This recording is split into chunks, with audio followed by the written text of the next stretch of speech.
Class 12 की प्यारे विद्यार्थी ध्यान दे। अब होगी आपकी बल्ले बल्ले। हाँ बिल्कुल जी साथियों, जो कि आपका राजनीति शास्त्र का सेट है आज की इस वीडियो में हम कंप्लीट करने वाले। पूरा मैंने टिक मार्क लगा दिया, क्लियर है। पूरा सोल्यूशन आपको बताऊंगा। अभी टाइम है जब तक के लिए आपका पूरा है ना, पूरा A to Z चीज़ आपकी भर रखी है।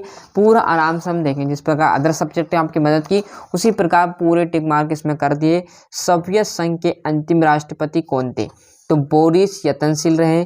संयुक्त राष्ट्र अंतर्राष्ट्रीय बाल आपात कोष की स्थापना कब की है? 1946 में। कोरोना की शुरुआत निम्नलिखित में से किस देश से हुई? तो आपका चीन लगा देना। क्योटो प्रोटोकॉल कब हस्ताक्षरित हुआ था? तो 1997 में। निम्नलिखित में से किसे लोहा पुरुष माना गया? तो वल्लभ भाई पटेल को। कौन है? सरदार वल्लभ भाई पटेल जी को। भारतीय नीति विदेश नीति में कूटनिरपेक्ष का अभिप्राय है? तो आपका ये 2 नंबर का रहने वाला है पढ़ी। और इस पेज पर हम देखेंगे जस्ट, तो यहाँ पर आप देखोगे ये आपके इंग्लिश मीडियम वाले के लिए है। पूरे टिक मार्क इसमें भी मैंने पूरे कर दिए हैं, क्लियर है यहाँ पर। और जैसे मैं यहाँ पर पेज पलटूंगा तो आपके सामने ये रिक्त स्थान आ जाएंगे। क्या है? पहला 2001 में विश्व पर्यावरण संगठन सम्मिलित हुआ, तो चीन में हुआ था।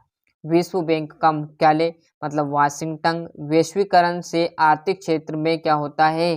तो प्रतियोगिता का जन्म होता है। ब्रिटिश इंडिया और नीति आयोग की स्थापना कब की गई?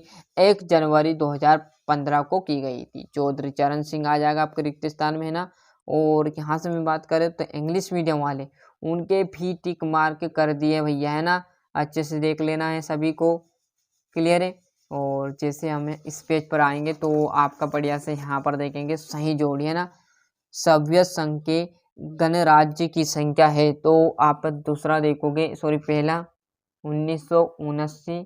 और विश्व की कुल जनसंख्या मतलब 777 करोड़ 5 जून। और चौथे की बात करूँ, प्रथम पंचवर्षीय योजना मतलब 8 अगस्त 1963 है, क्लियर है। और यहाँ पर देखेंगे तो आपके ये इंग्लिश मीडियम वाले की जोड़ी आ जाएगी।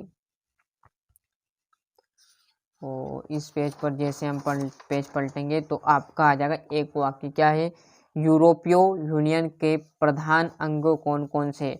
तो आपका योग है, परिषद और संसद, तीनों किसके हैं? यूरोपीय यूनियन के अंग माने गए हैं। सियाचिन समस्या का संबंध किस देशों से हुआ? तो भारत पाकिस्तान। वयस्क आयरसन सम्मेलन कब हुआ? 1998 में। हैदराबाद का भारत में विलय कब हुआ? 1984 में। और किस पड़ोसी देश के साथ भारत की सीमा सबसे लंबी रही? तो बांग्लादेश। लोकतंत्र बचाओ। ओबीसी का शब्द विस्तार क्या है? तो अदर बैकवर्ड क्लास सेज। यहाँ से ये आपके जो कि इंग्लिश मीडियम वाले के रहने वाले हैं, क्लियर है। और इस पेज पर जैसे मैं यहाँ पर पलटूंगा तो आपके सत्य असत्य। हमारा देश भारत चीन के मध्य में एक मोहन रेखा को बनाता है, तो सत्य रहेगा। विश्व स्वास्थ्य संगठन के 3 प्रधान अंग है, सत्य। और यह सत्य रहेगा, ये बात सत्य। वैश्वीकरण से पूंजीवाद को बढ़ावा मिलता है, तो सत्य बात है। नीति आयोग की स्थापना 2020 में हुई, तो ये असत्य रहेगा। और write the true and false आपको करने पूरे टिक मार्क मिलेंगे, है ना। मैंने कहा ना पूरी चीज़ें आपको यहीं पर मैं प्रोवाइड कराऊंगा। अब सोल्यूशन किसकी बात की जाए यहाँ पर देखना, है ना।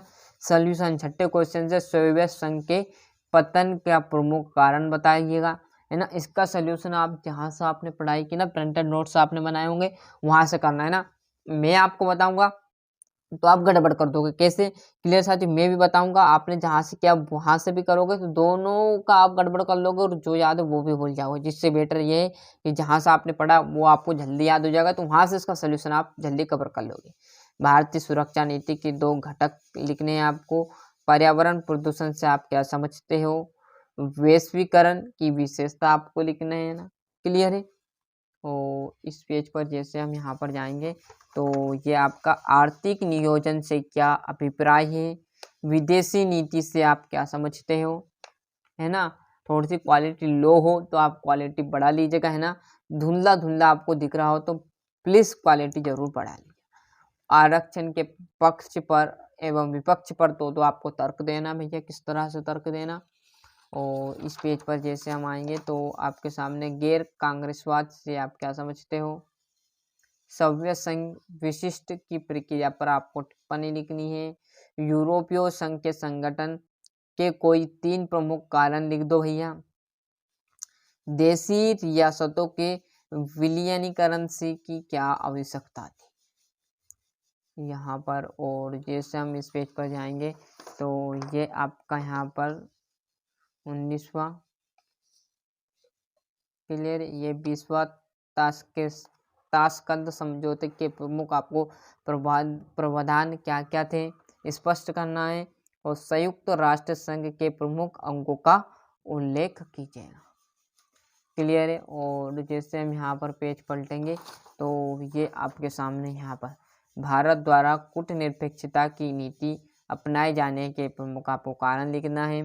भारत में क्षेत्रवाद के उदय के आपको 4 कारण जो आपको अच्छे लगे मोस्ट रहे वो आप यहाँ से कर लेना। क्लियर। तो इस प्रकार मैंने आपको यहाँ पर जो राजनीति शास्त्र है साथियों उसका सेट ए अच्छे से प्रोवाइड करा दिया। तो अच्छे से मेहनत करना। और अभी तक आपने चैनल को सब्सक्राइब नहीं किया तो फटाफट चैनल सब्सक्राइब कर लीजिए, साथ ही साथ हमारे चैनल की नोटिफिकेशन ऑन करते चलिएगा। ऐसी